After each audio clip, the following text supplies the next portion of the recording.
अक्सर हमने लोगों को कहते सुना है कि यह आदमी बड़ा अच्छा था, भगवान ने इसके साथ बहुत बुरा किया। वह हमेशा लोगों के साथ अत्याचार करता है, भगवान उसे कभी दंड नहीं देते। वह तो धन दौलत से बढ़ता जा रहा है, आखिर यह सब भगवान को दिखाई नहीं देता क्या? भगवान अपनी आँखों के सामने पाप होता हुआ कैसे देख रहे हैं? इस प्रकार तो लोगों को भगवान पर से विश्वास ही उठ जाएगा कि भगवान पाप होते हुए कैसे देख लेते हैं। तो चलिए पहले सुनते हैं यह छोटी सी कहानी। एक गांव की बात है। उस गांव में भगवान विष्णु का एक बहुत ही सुंदर मंदिर बना हुआ था। मंदिर की देखभाल के लिए इस गांव का एक व्यक्ति सेवक लगा हुआ था, जो सुबह शाम मंदिर में सफाई करता और दोनों समय स्नान ध्यान से निवृत्त होकर भगवान की पूजा अर्चना करता। वह आदमी बहुत निर्धन और दुखी था। मंदिर पर आने वाले श्रद्धालुओं द्वारा उसे जो कुछ दान दक्षिणा दी जाती थी, वो इसी से अपने परिवार का गुजारा चलाता था। मंदिर परिसर में काम करते करते वो अपनी ज़िंदगी से जुड़ी निजी शिकायतें भगवान की प्रतिमा के सामने खड़ा होकर किया करता था। कभी घर की बातें, कभी परिवार की बातें, कभी दुनियादारी की बातें। वह एक दिन की बात है तो भगवान की प्रतिमा के समक्ष खड़ा होकर भगवान से शिकायतें कर रहा था कि हे भगवान, आपकी ज़िंदगी कितनी आरामदायक है। आप तो बस मंदिर में एक जगह आराम से खड़े रहते हैं और लोगों की प्रार्थनाएं सुनते रहते हैं। कोई तुम्हें लड्डुओं का भोग लगा जाता है, कोई प्रसाद चढ़ा जाता है। इस तरह के मिष्ठान और पकवान भी आपको यही खड़े खड़े खाने को मिल जाते हैं। तुम्हारा जीवन कितना आसान है और मेरी ज़िंदगी कितनी कठिन है। छोटी सी ज़िंदगी, उसमें हजार तरह की समस्याएं भरी पड़ी है, हजार तरह की परेशानियां हैं। दिन भर कड़ी मेहनत करता हूँ तब जाकर 2 समय के खाने का प्रबंध कर पाता हूँ। पापी पाखंडियों को देखो, दिन रात बुरे कर्म करते हैं और फिर भी मौज की ज़िंदगी जी रहे हैं। भगवान, यदि मेरी ज़िंदगी भी आपकी तरह होती तो मेरा जीवन कितना खुशहाल होता। अपने उस भक्त की ऐसी बातें सुनकर भगवान से रुका नहीं गया और वह मूर्ति से प्रकट होकर कहने लगा, तुम गलत सोच रहे हो। तुम जैसा सोच रहे हो वैसा नहीं है। दूर से देखने पर सबका जीवन अपने जीवन से अच्छा ही दिखाई पड़ता है। जब हमें उसे वास्तविक ज़िंदगी का पता चलता है तब समझ में आता है कि ये तो मुझसे भी बेहतर ज़िंदगी जी रहा है। तुम मेरी ज़िंदगी को आसान समझ रहे हो, मेरा जीवन उतना आसान नहीं है जितना तुम समझ रहे हो। मुझे भी बहुत सारी चीज़ें देखनी पड़ती हैं, बहुत सी व्यवस्थाएं बनानी पड़ती, बहुत सी चिंताएं लगी पड़ी हैं।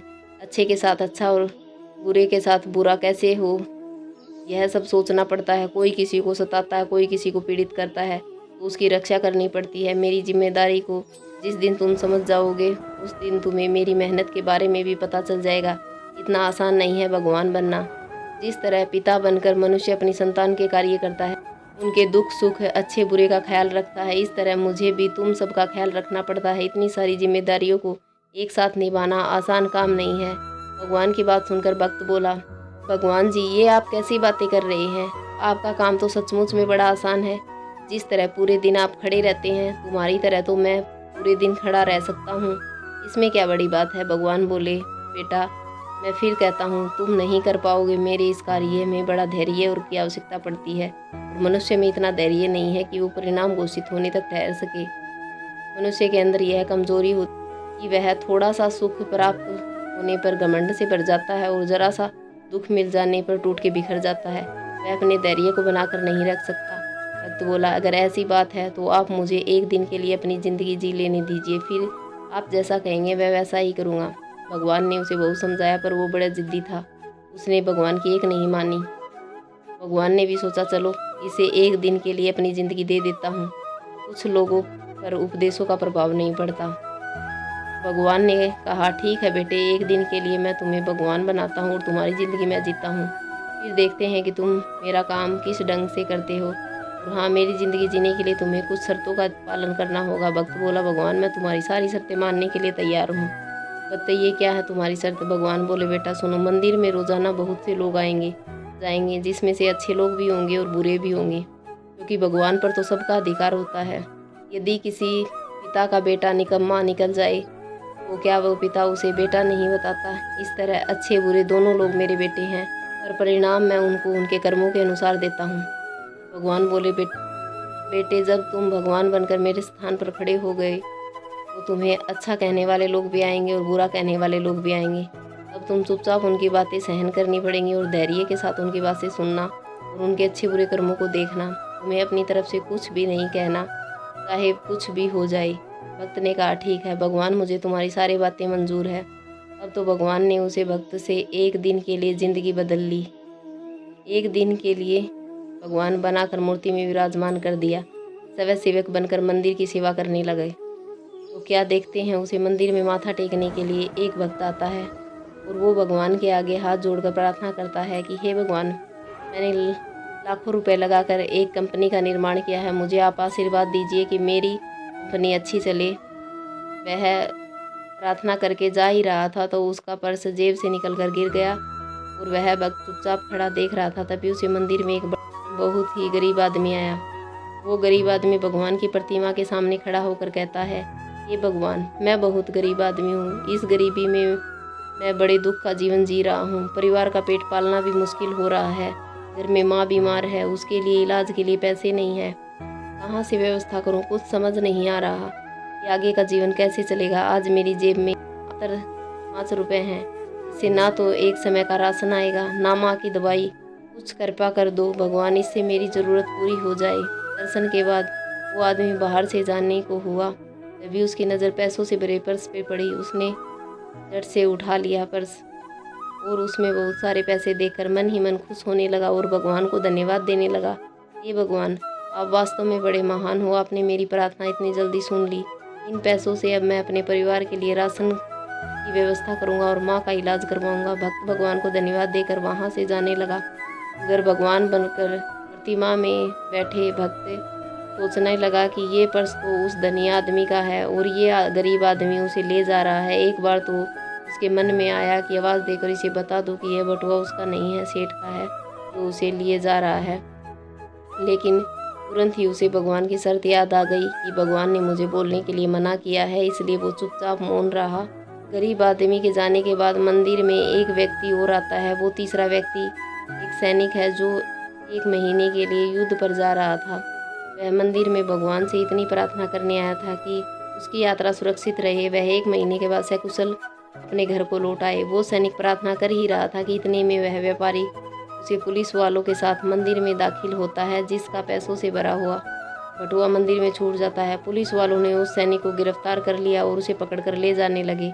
यह बात भगवान बने भक्त को बिल्कुल हजम नहीं हुई, क्योंकि वह सैनिक तो बिल्कुल निर्दोष था।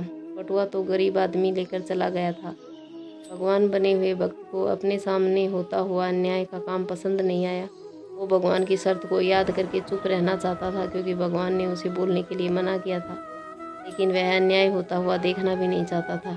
वो जानता था कि उसके चुप रहने का मतलब है कि एक बेकसूर आदमी को सजा हो जाएगी। उसे रुका नहीं गया और वो बोल पड़ा, इसने नहीं चुराया तेरा बटुआ, तुझसे पहले मंदिर में आया था एक गरीब आदमी, वो चुरा के ले गया है। मैं भगवान हूँ और मैंने सब कुछ देखा है। अब भला पुलिस वाले भगवान की बात क्यों ना माने। उन्होंने तुरंत सैनिक को छोड़ दिया और उस गरीब आदमी को पकड़ लिया। उससे सेठ का बटुआ भी छीन लिया और वह बेचारा बहुत निराश हुआ। उधर जब 1 दिन का समय पूरा हुआ, भगवान मंदिर में आए। उधर भगवान बने हुए भक्त ने पूरा दिन का घटनाक्रम भगवान को सुनाया और बड़े गर्व से कहा, हे भगवान, आज मैंने एक सैनिक के साथ अन्याय होने से रोक लिया। भक्त की बात जब भगवान ने सुनी तो कहने लगे, भक्त, तुमने न्याय नहीं किया, अन्याय किया है। तुमने उस गरीब आदमी को पकड़वा कर उसके परिवार के मुंह से भोजन का निवाला छीना है, उसकी बीमार माँ का इलाज होने से रोका है। ये तुमने बहुत बड़ा अन्याय कर दिया है। वो सेठ बड़ा धर्मी था, उसने पाप कर्म करके करोड़ों दौलत इकट्ठी करी है। गरीबों का पेट काट कर उसने उन पैसों को जमा किया है। यदि उसका बटुआ छूट गया था, बटुआ छूट भी गया था तो क्या हुआ, कम से कम किसी गरीब का कुछ भला हो जाता और उस सेठ को कुछ पाप कम हो जाते। तुमने उस सैनिक को बचाकर भी बहुत बड़ा अन्याय किया। वह सैनिक अपने राजा के साथ युद्ध में जाकर एक कमजोर देश का राज्य हड़पने वाला था। जानते हो उस युद्ध में कितने निर्दोष मारे जाएंगे। तुमने उसे बचाकर अन्याय किया है। भक्त भगवान की बात सुनकर बड़ा पश्चाताप हुआ। वह कहने लगा, हे भगवान, मैं तो वही देख रहा था जो मेरी आंखों के सामने हो रहा था। इसके पीछे की सच्चाई कुछ और होगी, ये मैं नहीं देख रहा था। कहने लगा, भगवान, दुनिया को सिर्फ आप ही चला सकते हैं, क्योंकि आप जीवन के हर पहलू को अच्छी तरह से देख पा रहे हैं। आप जो करते हैं अच्छा ही करते हैं। गलत तो हम हैं जो जीवन की वास्तविकता को समझ नहीं पाते। उससे पहले आप पर दोषारोपण करने लगते हैं। जब हमारे साथ कुछ गलत हो रहा होता है या हमारे हिसाब से कुछ नहीं हो रहा होता, तो उस समय हम अपना धैर्य खोकर भगवान पर कटाक्ष करने लगते हैं और उन्हें दोष देने लगते हैं। हमारे साथ हो रहे गलत कार्य में भी भगवान की कोई न कोई योजना छुपी हुई होती है, जो आगे चल के हमारे लिए हितकर साबित हो सकती है। समझदारी इसी में है कि हमें गंभीरतापूर्वक कार्य करते हुए अगले परिणाम को सोच लेना चाहिए। यदि आपके साथ आपकी मर्जी के अनुसार कुछ नहीं हो रहा तो उसमें भगवान की मर्जी समझना चाहिए, और भगवान जो करता है वह अच्छा ही करता है। भगवान तब तक आपकी मदद नहीं करते जब तक आप दुनिया वालों पर आश्रित रहेंगे। जिस दिन आप भगवान पर निर्भर हो जाएंगे वे आपकी मदद के लिए ज़रूर आएंगे। दुनिया वालों पर और परिवार वालों पर आश्रित होने के कारण भगवान ने द्रौपदी की भी लाज नहीं बचाई थी। जब तक उसे लग रहा था कि मेरे बुजुर्ग भीष्म पितामह, द्रोणाचार्य, विदुर और मेरे 5 शूरवीर पति मुझे अपमानित नहीं होने देंगे, तब तक उसने भगवान को याद नहीं किया, और न ही तब तक भगवान श्री कृष्ण ने उसकी मदद के लिए आगे आए। मैं तो इंतज़ार कर रहा था कि द्रौपदी कब अपने परिवार वालों को भूलकर मुझे पुकारे और मैं जाकर उसकी लाज बचाऊं। और हुआ भी यही। परिवार की आस छोड़कर द्रौपदी ने अंत में भगवान श्री कृष्ण को याद किया और उन्हें आवाज़ लगाई। तब भगवान कर्म भी देख कर चलते हैं, और भगवान को समर्पित होकर चलो, आपका भी भगवान बुरा होने नहीं देंगे।